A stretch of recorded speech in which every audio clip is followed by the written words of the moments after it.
தமிழக முதல்வர் விஜய் அவர்களின் உத்தரவுப்படி பார்த்தீங்கன்னா, தமிழக லஞ்ச ஒழிப்புத்துறை வந்து டிபார்ட்மெண்ட்டா வந்து களை எடுக்க ஆரம்பிச்சிருக்கிறாங்க. பல இடங்கள்ல ரெய்டு விட்டு பல லட்சங்கள் வந்து தினந்தோறும் பார்த்தீங்கன்னா பிடிபடுது. சமீபத்தில் நாமக்கல்ல வந்து அரசு ஊழியர்கள்லாம் சேர்ந்து அத பத்தி ஒரு மீட்டிங் போட்டிருக்கிறாங்க. இந்த மாதிரி வந்து பணம் பிடிபடுறது வந்து நமக்கு வந்து மன உளைச்சல தருது. ஜிபேல பணம் அனுப்பிச்சா வந்து லஞ்ச ஒழிப்புத்துறை கேள்வி கேட்கறாங்க. ஜிபேல பணத்த வாங்குனா வந்து அத பத்தியும் கேள்வி கேட்கறாங்க. பாக்கெட்ல பணம் இருந்தாலும் வந்து லஞ்ச ஒழிப்புத்துறை அந்த பணம் எப்படி வந்ததுன்ட்டு கேள்வி கேட்கறாங்க. இப்படி சந்தேகப்பட்டு கேள்வி கேட்கறது எங்களுக்கெல்லாம் பெரும் பாதிப்ப உண்டாக்குது. இப்படியே போனா வந்து நம்ம வந்து அரசு ஊழியர்கள் வந்து அரசு விழாக்கள்ல வந்து நம்மளுக்கு வந்து நெருக்கடி வரும்போது எப்படி நம்ம வந்து அவங்களுக்கு பதில் சொல்லப் போறோம்? விழாக்களுக்கு பார்த்தீங்கன்னா வந்து ஷாமியானா போடணும், முந்திரி பருப்பு அரேஞ்ச் பண்ணணும்லாம் நமக்கு சொல்றாங்க. நமக்கு இந்த மாரி பணமே எதுவும் வாங்கக்கூடாதுன்னு சொன்னா, அதற்கான பணம் எங்கிருந்து அரேஞ்ச் பண்ணப்படும்? இப்படி வந்து அந்த அரசு ஊழியர்கள்லாம் வந்து பேசியிருக்கிறாங்க. இதுலேருந்து ஒரு விஷயம் புலப்படுது. அரசு ஊழியர்கள் எல்லாமே ரொம்ப அப்செட்ல இருக்கிறாங்க.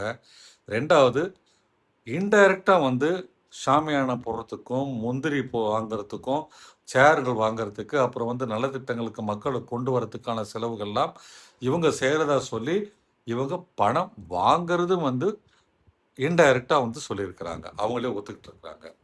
அன்பான அரசு ஊழியர்களே, உங்கள்ல நெறைய பேர் வந்து பணமே வாங்குறதில்ல எங்களுக்கெல்லாம் தெரியும். ஆனால் சில பேர் வந்து இப்படி வாங்குறாங்க. இன்னைக்கு வந்து அரசு வந்து எடுக்கும் அந்த கடும் நடவடிக்கையால், முதல்வரின் உத்தரவால சில பேர் வந்து மனம் வெந்து அப்படி புலம்பி இருக்கிறத நம்ம வந்து பார்க்குறோம். உங்ககிட்ட இருக்கிற பணம் ஜென்யூனா உங்க பணமா இருக்கும்போது, அதற்கான ஒரு உரிய விளக்கம் கொடுப்பதில உங்களுக்கு என்ன கஷ்டம்? உங்க பாக்கெட்ல ஒரு ரூ. 5000 இருக்குது. அத வந்து லஞ்ச ஒழிப்புத்துறை வந்து கண்டுபிடிச்சுட்டாங்க. அந்த ரூ. 5000 நான் இன்னைக்கு காலையில ஏடிஎம்லேருந்து எடுத்தேங்கன்னு சொல்லி உங்க பேங்க் அக்கவுண்ட் ஓப்பன் பண்ணி காமிங்க. இல்ல ஏடிஎம் ஸ்லிப்ப காமிங்க. உண்மையிலே உங்க மாமனுக்கும், மச்சானுக்கும் நீங்க வந்து ஒரு ரூ. 10,000 கேட்டிருந்தீங்க. அவங்க அனுப்பிச்சாங்க உங்ககிட்டனா, அத வந்து இவரு எங்க மாமா, இவரு எங்க மச்சான். எனக்கு இந்த ஒரு தேவை இருக்கு. வீட்ல ஃபங்ஷன் இருக்கு. அதற்காக வாங்குனேன்னு சொல்றதுல உங்களுக்கு என்ன கஷ்டம்? ஜிபேல வாங்க முடியல. பணத்த பாக்கெட்ல வைக்க முடியலன்னு சொல்றீங்களே. இதுக்கு உரிய விளக்கம் குடுக்கல உங்களுக்கு என்ன பிரச்சனை? தினந்தோறும் பொதுமக்கள் இதாங்க சந்திக்கிறோம். சொல்லுங்க பார்க்கலாம். பல இடங்கள்ல இரவு நேரங்கள்ல போலீஸ் வந்து பரிசோதனை பண்றாங்க. நாங்களும் தான் எங்களையும் தான் திருடர்கள் மாரி ட்ரீட் பண்றாங்க. நீங்க ஒரு ஷாப்பிங் மாலுக்கு போயிட முடியுமா? பரிசோதனை இல்லாம உங்கள அனுப்ப மாட்டாங்க.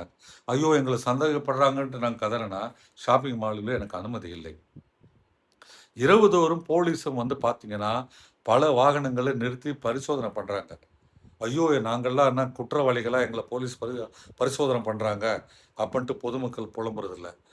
அப்ப உங்களுக்கு மட்டும் என்ன புலம்பல்? முதலமைச்சர் வந்து பொதுமக்கள் கிட்ட சொன்னது இதுதான். யாராவது பணம் கேட்டால், லஞ்சம் கேட்டால் உடனே ரிப்போர்ட் பண்ணுங்க. எங்க முதலமைச்சர் ஜோசப் விஜய் அவர்கள் இருக்கிறாரு. அவர்கிட்ட கம்ப்ளைண்ட் பண்ணுவேன்னு சொல்லுங்கன்னு தான் சொல்லியிருக்கிறாரு.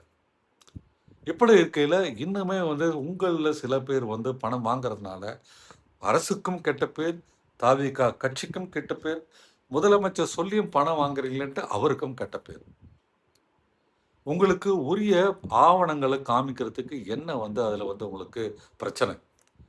ஒரு டிபார்ட்மெண்ட்ல இன்னைக்கு வந்து உங்களுக்கு ரெய்ட் அடிக்கிறாங்க. லஞ்ச ஒழிப்புத்துறை. உங்ககிட்ட இருக்கிற பணத்துக்கு நீங்க விளக்கம் குடுக்கணுமே!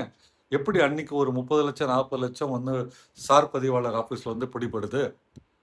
அதற்கான உரிய விளக்கம் குடுக்கணும்ல. அதேமாரி ஜிபேல 1,00,000 2,00,000 திடீர்னு பணம் வந்து விழுது. அதற்கான உரிய விளக்கம் குடுங்க. அவ்வளவுதான். இத நீங்க வந்து பேங்க்லேருந்து உங்களுடைய செலவுக்கு டிரா பண்ணி வச்சிருக்கீங்கன்னு சொல்லிட்டீங்கன்னா, யாருமே உங்களுக்கு கேஸ் ரெஜிஸ்டர் பண்ண போறதில்ல. முதலமைச்சர் உங்க மேல எல்லாம் இப்போ டைட்டன் பண்றாரு. உங்க ஸ்க்ரூவ டைட் பண்றாரு. உங்க போல்ட் நட்ட டைட் பண்றாரு. அது உங்களுக்கு கஷ்டமா இருக்கு. நான் எல்லா அரசு ஊழியர்களையும் சொல்லல. ப்ளீஸ் புரிஞ்சுக்கங்க. லஞ்சம் வாங்கும் கேடு கெட்ட அந்த சில அரசு ஊழியர்கள தான் சொல்றேன். ஏதோ ஒரு அரசு ஊழியர் எங்கேயோ வாங்குறதுனால, இப்ப இன்னைக்கு எல்லா அரசு ஊழியர்களுக்கும் இந்த ஒரு டைட்டன் ஆகுது. பட் டாக்குமெண்ட் காமிக்கிறதுல என்ன தப்புன்னு தான் நான் கேட்கிறேன். உங்கள யாருங்க உங்க காச போட்டு வந்து முந்திரி பருப்பு வாங்கி தர சொல்றா? ஷாமியானா கட்ட சொல்றா? எந்த ஒரு அமைச்சரும் அப்படி கண்டிப்பா கேட்க மாட்டாரு. கண்டிப்பா இந்த ஆட்சியில கேட்க மாட்டாங்க. அந்த மாரி கேட்டா, நீங்களே முதலமைச்சர் செல்லுக்கு எனக்கு சோ அண்ட் சோ அமைச்சரையோ அல்லது சோ அண்ட் சோ அதிகாரியோ எனக்கு ஃபோன் பண்ணி, இத செய்ய சொல்றாங்க.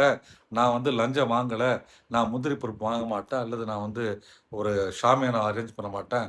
மேடை போட மாட்டேன்ட்டு சொல்லுங்களேன். உங்கள என்ன டிபார்ட்மெண்ட் வழியா வந்து பழி வாங்க முடியாங்களா என்ன சொல்ல? நம்ம பணம் வாங்காத போது நம்முடைய மடியில கனம் இல்லைன்னா நம்ம எங்க பயப்படணும்? முதலமைச்சர் எடுத்திருக்க நடவடிக்கைக்கு சப்போர்ட் பண்ணுங்க. பொதுமக்கள்கிட்ட இருந்து எந்த விதமான லஞ்ச பணம் வாங்காதீங்க. செய்யற வேலையில எந்த விதமான ஊழலும் செய்யாதீங்கன்னு தான் பொதுமக்களாகிய நாங்கள் ரிப்பீட்டடா கேட்கிறோம். மீண்டும் மீண்டும் மக்களாகிய நாங்கள் முதல்வர் திரு ஜோசப் விஜய்க்கு நன்றி சொல்றோம். ஏன்னா இன்னைக்கு அரசு ஊழியர்கள் வந்து முதல் முறையா அவங்களுடைய வாழ்க்கையில இப்பதாங்க லஞ்சம் வாங்குறது தவறுன்ட்டு சில பேருக்கு புரிய ஆரம்பிச்சிருக்கு. பயப்படவும் ஆரம்பிச்சிருக்குங்க. நான் மீண்டும் மீண்டும் முதல்வருக்கும் தமிழக வெற்றி கழகத்துக்கும் நான் வந்து நன்றி சொல்றேன். இந்த பதிவு எல்லா அரசு துறை ஊழியர்களுக்காகவும் அல்ல. லஞ்சம் வாங்கும் உங்கள சில பேருக்காக மட்டுமே. அதை புரிஞ்சுக்கிட்டு லஞ்சம் வாங்காம ஊழல் செய்யாம வேலை செய்ய பாருங்க. புலம்பாதீங்க. மக்களுக்கு சேவை செய்யுங்க.